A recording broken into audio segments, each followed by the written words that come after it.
যুদ্ধবিরতি হয়েছে। এই যুদ্ধবিরতির কৃতিত্ব কার তা নিয়েই তুঙ্গে টানাপোড়েন। ভারত পাক যুদ্ধ নিয়ে বড় দাবি করেছেন মার্কিন প্রেসিডেন্ট ডোনাল্ড ট্রাম্প। তিনি বলছেন, পরমাণু যুদ্ধ আটকে দিয়েছি, ভারত পাক যুদ্ধ আটকানোর জন্য গর্বিত। যুদ্ধ বন্ধ না করলে বাণিজ্য বন্ধ করে দেওয়ার হুঁশিয়ারিও দিয়েছিলেন, এমনটাও বলেন ডোনাল্ড ট্রাম্প।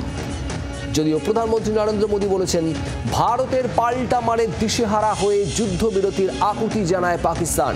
ডিজিএমওকে ফোন করে অস্ত্রবিরতির আকুতি জানানো হয়। জঙ্গি হামলা হলে সামরিক জবাব দেওয়া হবে। এরপর আবারও জঙ্গি হামলা হলে সামরিক জবাব দেওয়া হবে, কথা বলেন প্রধানমন্ত্রী Narendra Modi.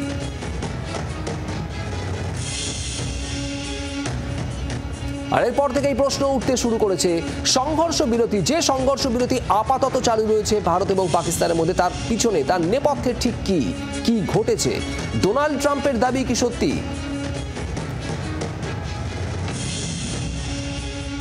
On Saturday, my administration helped broker a full and immediate ceasefire, I think a permanent one, between India and Pakistan, ending a dangerous conflict of two nations with lots of nuclear weapons.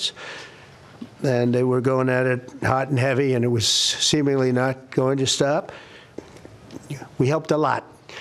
And we helped also with trade. I said, come on, we're going to do a lot of trade with you guys. Let's stop it. Let's stop it. If you stop it, we're doing trade. If you don't stop it, we're not going to do any trade.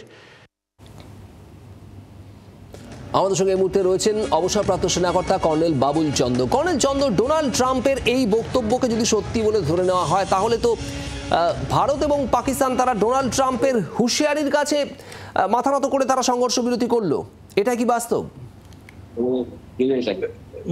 এটা আমাদের যে address করলেন ওর মধ্যে clearly বলে দিয়েছে যে আমরা এই যে অ্যান্টি টেরর অপারেশন চলছে এগেইনস্ট পাকিস্তান, এটার মধ্যে কারো থার্ড পার্টি মিডিয়েশন চাই না।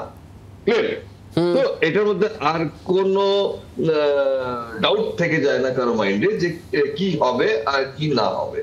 হ্যাঁ, মিডিয়েশন সে করেছে, সে ক্লেম করেছে, এখন ওইটা হলো ইন্টারনাল পলিটিক্স, তো ওটার মধ্যে আমরা যেতে পারবো না। কারণ ব্যাকডোর ডিপ্লোমেসিতে কি হয়েছে আমরা ক্লিয়ারলি জানি না, নাই হয়তো কোনো সময় জানতে পারবো। কিন্তু যা প্রাইম মিনিস্টার আমাদের ক্লিয়ারলি বলে দিলেন সেটাই হলো আমাদের গসপেল।